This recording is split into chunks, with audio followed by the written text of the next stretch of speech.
গত 29শে এপ্রিল আমরা চলে গিয়েছিলাম ভূতের রাজা দিল বরে খেতে। ভূতের রাজা দিল বরের এই আউটলেটটা হাতিবাগানে ছিল। তো 20তম জন্মবার্ষিকী উপলক্ষে ভূতের রাজা দিল বর মাত্র 200 টাকায় এই অফারটা দিচ্ছিল। আর এই অফারটা হাতছাড়া করি কেন, তাই বরমশাইকে বললাম যাওয়ার জন্য। সেও রাজি হয়ে গেল। দেখো কত লাইন দিয়ে মানুষ দাঁড়িয়েছে, কত সকাল সকাল লাইন দিয়ে মানুষ দাঁড়িয়েছে। তারপর আমরাও অনেক লাইনে ছিলাম। তো আমাদের হাতে হাতে কুপন দিয়ে দিল, কুপন অনুযায়ী আমাদের ঢোকালো। আমরা ভিতরে ঢুকে দেখলাম এত সুন্দর, কি বলবো তোমাদের বন্ধুরা।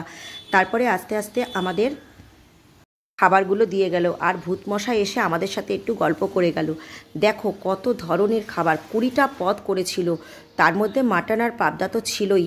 দেখো 20টা পদ আমার অত বলা সম্ভব নয়, তাই তোমরা একটু দেখে নিও। অনেকেই ভাবতে পারো যে 200 টাকা দিয়ে খাবে বলে এত লাইন দিয়েছে, আসলে সেটা বড় কথা নয়। বড় কথা হলো এটা একটা আনন্দ বা মজা। আর খাবারগুলো জানো তো বন্ধুরা এত টেস্টি ছিল, কি বলবো। তারপরে আমরা আস্তে আস্তে বাইরে বেরিয়ে আসলাম, খাওয়া দাওয়া সেরে কটা ছবি তুলে বাড়ি চলে আসলাম।